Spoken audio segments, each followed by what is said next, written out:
नमस्कार दोस्तों, fact gain के चैनल में आपका स्वागत है। इसरो के इस मिशन से भारत बनेगा सुपर पावर। तो आइए चलिए जानते हैं ऐसा कौन सा मिशन है जिससे भारत सुपर पावर बनने वाला है। सितंबर का महीना था साल 2019 और दिन था शनिवार का, जब पीएम नरेंद्र मोदी सुबह सुबह बेंगलुरु के इसरो मुख्यालय में पहुंचे थे। चंद्रयान 2 चंद्रमा की सतह पर उतरने ही वाला था कि लैंडर विक्रम से संपर्क टूट गया था। भारत का मून मिशन चंद्रमा की सतह से 2.1 किलोमीटर दूर रह गया और आखिरी पल में चंद्रयान 2 का 47 दिनों का सफर अधूरा रह गया। वैज्ञानिकों को ढांढस बांधकर पीएम मोदी बाहर आने लगे तो इसरो के अध्यक्ष सिवन अपने आंसू नहीं रोक सके और उनकी आंखों से आंसू झलक पड़े। पीएम मोदी ने फौरन उनको गले से लगाकर दिलासा दिया। ये बेहद ही भावुक पल था। बाद में सिवान ने कहा था, पीएम के शब्द हौसला बढ़ाने वाले थे।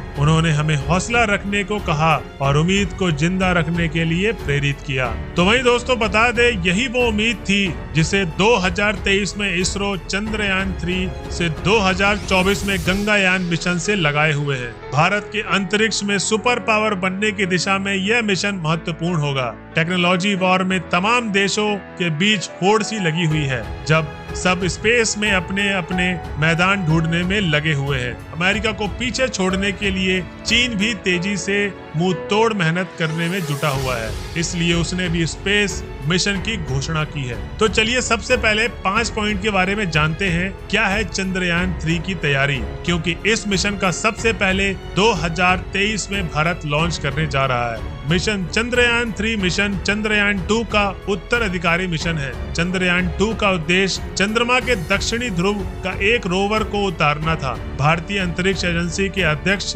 एस सोमनाथ के मुताबिक चंद्रयान 3 अधिक मजबूत चंद्र रोवर के साथ उड़ान भरेगा, जो भविष्य में अंतर्ग्रहीय खोज के लिए बेहद अहम है। चंद्रयान 3 की launching geosynchronous launch vehicle mark से होगी।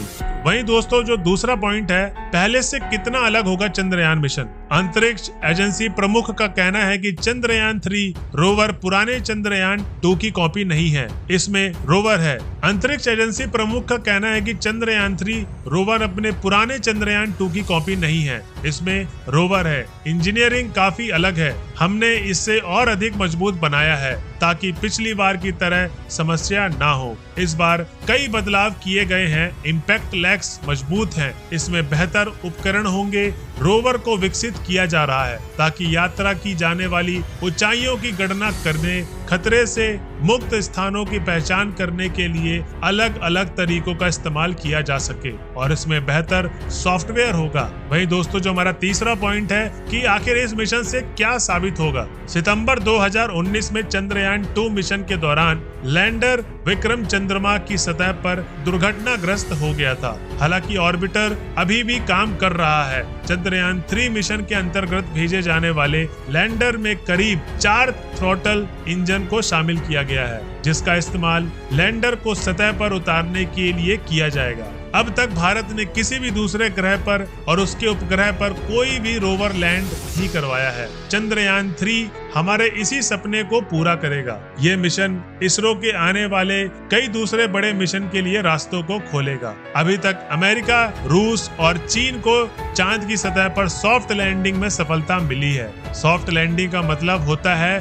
कि आप किसी भी सैटेलाइट को किसी लैंडर से सुरक्षित उतारे, वह अपना काम सुचारू रूप से कर सके। चंद्रयान 2 को भी इस तरह चंद्रमा की सतह पर उतारना था, लेकिन आखिरी क्षणों में संभव नहीं हो पाया। दुनिया भर के 50% से भी कम मिशन हैं जो सॉफ्ट लैंडिंग में कामयाब रहे हैं। वहीं जो हमारा चौथा पॉइंट है कि चंद्रयान 3 कब किया जाएगा लॉन्च। शुरुआती योजना 2022 की तीसरी तिमाही में मिशन को लॉन्च करने की प्लानिंग है, मगर किन्हीं कारणों की वजह से भारतीय अंतरिक्ष अनुसंधान संगठन मतलब इसरो ने साल 2023 जून में चंद्रयान 3 के प्रशिक्षण की योजना बनाई है। बताया जा रहा है कि इस मिशन में करीब 9023 करोड़ रुपए का खर्चा होगा। वहीं जो हमारा 5वां पॉइंट है दोस्तों, भारत का पहला चंद्रयान कब लॉन्च हुआ और उससे क्या मिला हमें। चंद्रमा की तरफ कूच करने वाला भारत का पहला अंतरिक्ष चंद्रयान 1 था, इस अभियान के तहत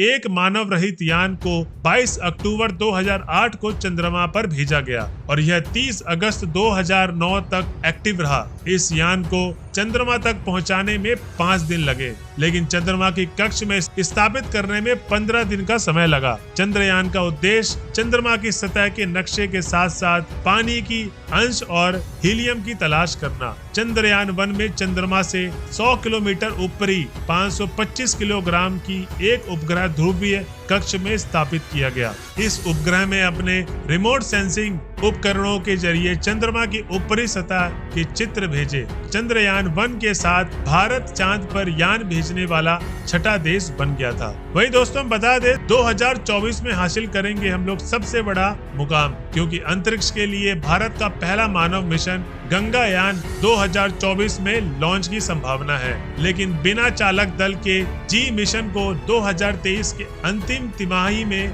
लॉन्च करने का लक्ष्य रखा गया है। इसके बारे में केंद्रीय राज्य मंत्री जितेंद्र सिंह ने लोकसभा में 21 दिसंबर को जानकारी दी। तो साल 2023 गंगायान मिशन के लिहाज में भी कई संभावनाएं लेकर आ रहा है। केंद्रीय मंत्री जितेंद्र सिंह के मुताबिक गंगायान में जाने वाले अंतरिक्ष यात्री बेंगलुरु में स्पेशल ट्रेनिंग ले रहे हैं। G1 की लॉन्चिंग के बाद 2024 की दूसरी तिमाही में दूसरे मानव रहित G2 मिशन को रवाना किया जाएगा और फिर 2024 में चौथी तिमाही में मानव मिशन को लॉन्च किया जाएगा।